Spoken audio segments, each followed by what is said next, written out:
యెషయా 44:3 దేవుడు మిమ్మల్ని సేవలో బలంగా వాడుకోబోతున్నాడు, మిమ్మల్ని ప్రత్యేకపరచకపోతున్నాడు, మీతో కూడా ఉండి దేవుని యొక్క అసాధారణమైన కార్యాలు జరిగించబోతున్నాడు. నిర్గమకాండం 34:10 ఇలాగా ఆది కాండంలో దేవుడు ఏదైతే పలికాడో అవన్నీ ఎలాగైతే కళ్ళుకు కట్టినట్టుగా జరిగిందో, ఇప్పుడు ఈ దీనదాసుడు ద్వారా దేవుడు పలికిన ప్రతి మాటలు దేవుడు నెరవేర్చబోతున్నాడు. ఆయన పలికిన ప్రతి మాటలు ఖచ్చితంగా నెరవేర్చబడతాయి. అది వెనక్కి తిరిగి రాదు. మీరు విశ్వసించండి. ఇంకా కొద్ది దినాల్లోనే మీరు అద్భుతాన్ని చూడబోతున్నారు. యేసుక్రీస్తు నామములో మీ అందరికీ శుభములు తెలియపరుస్తున్నాను. మీరందరూ బాగున్నారా? ఖచ్చితంగా మీరు బాగుంటారు. ఎందుకంటే ఎన్నడూ లేని దేవుని కృప ఈ దినాల్లో మీ జీవితంలో క్రియ చేయటాన్ని నేను గమనిస్తున్నాను, గ్రహిస్తున్నాను. మీరు బాధపడకండి, ఊరుకునే చిన్న చిన్న విషయాలు పెద్ద చేసుకొని ఏడవకండి. మనకు గొప్ప దేవుడు ఉన్నాడు. మీ జీవితంలో ఇదివరకు జరగని అద్భుతాలు, ఆశ్చర్య కార్యాలు, అద్భుత కార్యాలు రాబోతున్న దినాల్లో నిశ్చయముగా జరగబోతున్నాయి. దేవుడు మన ఉన్నతంగా ఆశీర్వదించబోతున్నాడు. సిద్ధపడండి. ఈరోజు దేవుడు మనకిచ్చిన వాగ్దానం ఆదికాండం 12:2-3 చూడండి.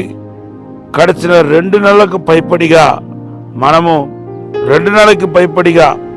మనం ఆదికాండం 1వ అధ్యాయాన్ని ధ్యానం చేస్తూ ఉన్నాం. దేవుని బిడ్డలారా, ఆదికాండంలో ఒక మాట మరలా రిపీట్ అవుతా ఉంది. ఈరోజు మీ విషయంలో కూడా రిపీట్ అవుతున్నాయి. అది ఏంటంటే పలికెను అనే మాట మనకు బైబిల్లో అనేక మార్లు కనపడతా ఉన్నాయి. ఆదికాండం 1వ అధ్యాయం 6వ వచనం, 10వ వచనం, 1వ అధ్యాయంలోనే 11వ వచనం, 18వ వచనం, 24వ వచనం, 30వ వచనం, తర్వాత 1వ అధ్యాయం 9వ వచనం, 15వ వచనం. ఇలాగా పలికెను అనే మాట దేవుడు ఏదైతే పలికాడో అదంతా ఆయన ఏం పలికాడో అది జరిగినట్టుగా మనకు పరిశుద్ధ గ్రంథంలో కనపడుతున్నాయి. ఈరోజు ఈ దీనదాసుని నిలబెట్టుకొని మీ వ్యక్తిగత జీవితంలో కూడా మీ యొక్క భూ సంబంధమైన పర సంబంధమైన భౌతిక జీవితాన్ని గురించి ఈ దీనదాసుడు ద్వారా దేవుడు పలుకుతున్న ప్రతి మాటలు నెరవేర్చబడబోతుంది. అదేంటంటే ప్రభు అంటున్నాడు, నీకు 200గా మేలు చేయబోతున్నాడు. జకర్యా గ్రంథం 9:12 ద్వారా దేవుడు మాట్లాడుతున్నాడు. 200గా నీకు మేలు చేస్తానంటున్నాడు. మరలా నీకు ఆరోగ్యాన్ని రప్పించబోతున్నాడు. మరలా నీకు ఆరోగ్యాన్ని రప్పించి అని పలుకుతున్నాడు. ఇర్మీయా గ్రంథం 33:6 మీరు కొన్ని సంవత్సరాల క్రితం ఎంత ఆరోగ్యంగా ఉన్నారో అంతకంటే మెరుగైన ఆరోగ్యం దేవుడు మీకు ఇవ్వబోతున్నాడని మాట్లాడుతున్నాడు.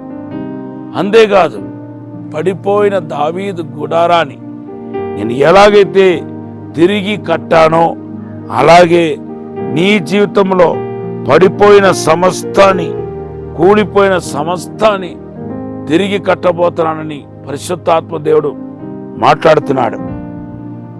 ఆమోస్ గ్రంథం 9:12 అవును, మీ కుటుంబ జీవితం కట్టబడబోతుంది. ఇది ప్రవచన వాక్కు. మీ ఆత్మీయ జీవితాన్ని దేవుడు కట్టబోతున్నాడు. అలాగే మీ ఫైనాన్స్ దేవుడు కట్టబోతున్నాడు.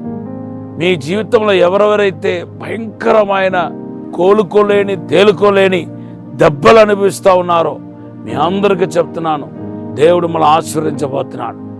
ఆ హగ్గై గ్రంథం 2:19 దేవుడు వాగ్దానం చేస్తున్నాడు. మీ పిల్లల ఒక ఆశీర్వాదాన్ని మీరు చూడబోతున్నారు. Thank you lord. అంతేకాదు, పరిశుద్ధాత్మతో నింపబడి మిమ్మల్ని అభిషక్తులుగా ఆత్మపురులుగా దేవుడు చేయబోతున్నాడు. యెషయా 44:3 దేవుడు మిమ్మల్ని సేవలో బలంగా వాడుకోబోతున్నాడు, మిమ్మల్ని ప్రత్యేకపరచకపోతున్నాడు, మీతో కూడా ఉండి దేవుని యొక్క అసాధారణమైన కార్యాలు జరిగించబోతున్నాడు. నిర్గమకాండం 34:10 ఇలాగా ఆది కాండంలో దేవుడు ఏదైతే పలికాడో అవన్నీ ఎలాగైతే కళ్ళుకు కట్టినట్టుగా జరిగిందో, ఇప్పుడు ఈ దీనదాసుడు ద్వారా దేవుడు పలికిన ప్రతి మాటలు దేవుడు నెరవేర్చబోతున్నాడు. ఆయన పలికిన ప్రతి మాటలు ఖచ్చితంగా నెరవేర్చబడితే అది వెనక తిరిగి రాదు. మీరు విశ్వసించండి, ఇంకా కొద్ది దినాల్లోనే మీరు అద్భుతాన్ని చూడబోతున్నారు. ఈ సమయంలో చిన్న ప్రార్థన చేస్తాం. పరిశుద్ధము నమ్మకమైన పరలోక తండ్రి, నీకు వందనాలు, స్తోత్రాలు ప్రభువా. ఆదిలో మీరు పలికిన ప్రతి మాటలు అయ్యా నెరవేర్చబడ్డాయి. ఇప్పుడు కూడా నెరవేర్చబడ్డకు సాయం చేయండి ప్రభువా. అసాధారణమైన అద్భుతమైన కార్యం జరిగించండి. యేసుక్రీస్తు రక్తాన్ని ప్రోక్షిస్తున్నాను, గొర్రెపిల్ల రక్తాన్ని ప్రోక్షిస్తున్నాను తండ్రి. మీరే మేలు చేయండి ప్రభా, వర్ధులు చేయండి ప్రభా. మీరే తోడుండి సాయం చేయమని, ముట్టుమని, అభివృద్ధి చేయమని, బలపరచమని, అయ్యా విడుదల దయచేయమని యేసు నామములో అడిగి వేడుకుంటున్నాం తండ్రి. ఆమేన్. Have a blessed day. దేవుడు ఈ దినమంతా కాచి కాపాడగాక.